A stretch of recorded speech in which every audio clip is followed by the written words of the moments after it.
നമ്മളെ പട്ടാമ്പിയിൽ ഭാരതപ്പുഴയുടെ തീരത്ത് നല്ല അടിപൊളി ടെൻ്റ് അടിച്ചിട്ടായിരുന്നു ഇന്നലെ താമസിച്ചിരുന്നത്. ഇന്നലെ രാത്രി കിടന്ന് ഇന്ന് രാവിലെ എഴുന്നേറ്റ് ഇനിയിപ്പോൾ ഇവിടുന്ന് ഒന്ന് കുളിച്ച് ഒന്ന് ഫ്രഷ് ആയിട്ട് വേണം ബാക്കിയുള്ള യാത്ര തുടരാൻ വേണ്ടിയിട്ട്. ഓക്കെ, നമ്മൾ വർഷത്തിൽ 1-2 പ്രാവശ്യം ഇതേപോലെ ടെൻറ്റ് സ്റ്റേയും അതുപോലെ സെൽഫ് കുക്കിംഗ് ഒക്കെ ആയിട്ട് യാത്ര പോകാറുണ്ട്. ഇപ്രാവശ്യത്തെ യാത്ര ഒന്ന് പട്ടാമ്പി പോയി പിന്നെ വരിക്കാശ്ശേരി മനയും അതുപോലെ കൽപ്പാത്തിയിലെ അഗ്രഹാരങ്ങളൊക്കെ കണ്ടിട്ട് അതാണ് ഫസ്റ്റ് ഡേ. അത് കഴിഞ്ഞിട്ട് പിന്നെ പൊള്ളാച്ചിക്കും കോയമ്പത്തൂരൊക്കെ പോകാനുണ്ട്.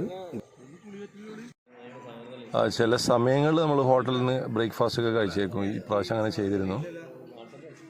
സൗകര്യപ്പെടുമെങ്കിൽ ഇങ്ങനെയുള്ള യാത്രകളൊക്കെ കുറച്ചും കൂടി എക്സ്പീരിയൻസ്ഫുൾ ആയിരിക്കും. ഇങ്ങനെയുള്ള യാത്രകളും കൂടി ചെയ്യാൻ വേണ്ടി ഒന്ന് ശ്രമിക്കുന്നത് നന്നാവും.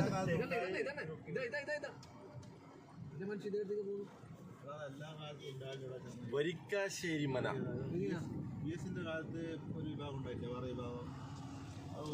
ടൗണിൽ നിന്ന് മാറിയിട്ട് മനയിലേക്കുള്ള റൂട്ടിൽ ആദ്യം നമ്മളൊരു നല്ലൊരു ടെമ്പിൾ, നല്ല വിശാലവിസ്തൃതമായിട്ടൊരു ടെമ്പിൾ, നല്ലൊരു മരങ്ങളൊക്കെ ചുറ്റിലുള്ള ഒരു ടെമ്പിൾ കാണുന്നു. അതിന് മുന്നിലേ കൂടിയുള്ള റോഡിലേ കൂടി നേരെ പോയി കഴിഞ്ഞാൽ വരിക്കാശ്ശേരി എൻട്രൻസിലെത്തും.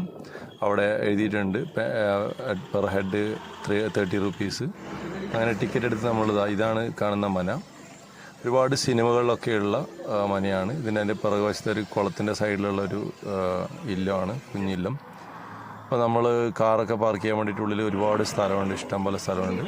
ഇത് ആ കുളത്തിലേക്ക് രാപ്പകൽ, ആറാം തമ്പുരാൻ, അങ്ങനെ നരസിംഹ, ഒരുപാട് സിനിമകളിൽ ലൊക്കേഷനായിട്ടുള്ള സൈറ്റായിട്ടുള്ള ഒരു സ്ഥലമാണിത്, വരിക്കാശ്ശേരി മന.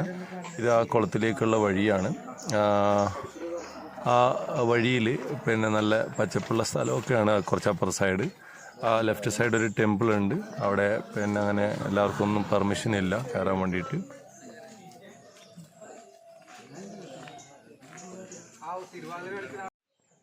നമ്മൾ പോയ സമയത്ത് ഇതുപോലെ ബോർഡ് അവിടെ എഴുതിയിട്ടുണ്ട്, ഹിന്ദുക്കൾക്ക് പ്രവേശനമില്ല. അതുപോലെ തന്നെ ആ സമയത്ത് ടെമ്പിൾ തുറന്നിട്ടുമില്ല, ഗേറ്റ് അടച്ചിട്ടുള്ളത്.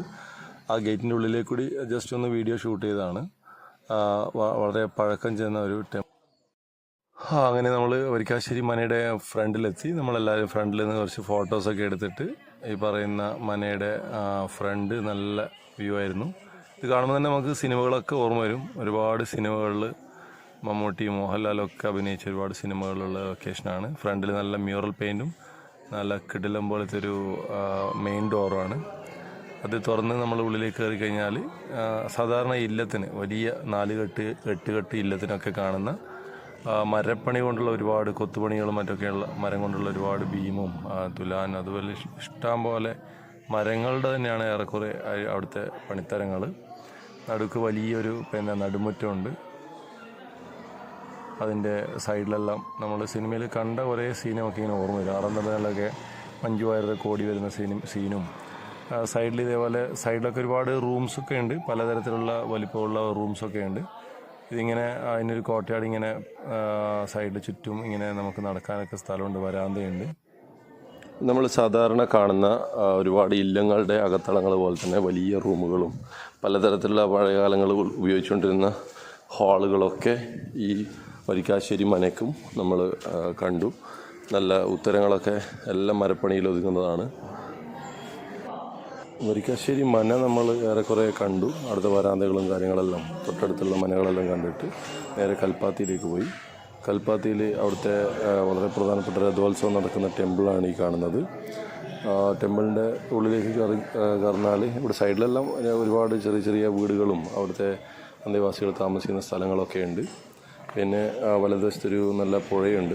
പിന്നെ അതിൻ്റെ എൻട്രൻസാണിത്, കൽപ്പാത്തി ടെമ്പിളിൻ്റെ എൻട്രൻസ്. അതിൻ്റെ 2 അഗ്രഹാരങ്ങളുടെ വഴികൾ, വീടിൻ്റെ മുൻവശത്തുള്ള കോലം എഴുതിയത്, അരി കൊണ്ടുള്ള കോലങ്ങൾ എഴുതിയത്. പിന്നെ വീടുകളൊക്കെ വളരെ ചെറിയ വീടുകളും വലിയ വീടുകളൊക്കെ ഉണ്ട്.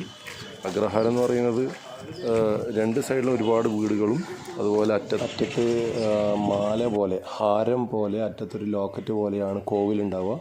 അതാണ് ഈ പറയുന്ന അഗ്രഹാരം. ഇത് നമ്മുടെ സുഹൃത്ത് ഉമാ മഹേശ്വർ, കൽപ്പാത്തിക്കാരാണ്. ഇദ്ദേഹമാണ് കൽപ്പാത്തിയെ പറ്റിയിട്ട് അഗ്രഹാരത്തെ പറ്റിയൊക്കെ കുറേ കൂടി ഡീറ്റെയിൽ ആയിട്ട് പറഞ്ഞത്. അതിനുശേഷം നമ്മൾ നേരെ പൊള്ളാച്ചിയിലേക്ക് വിട്ടു.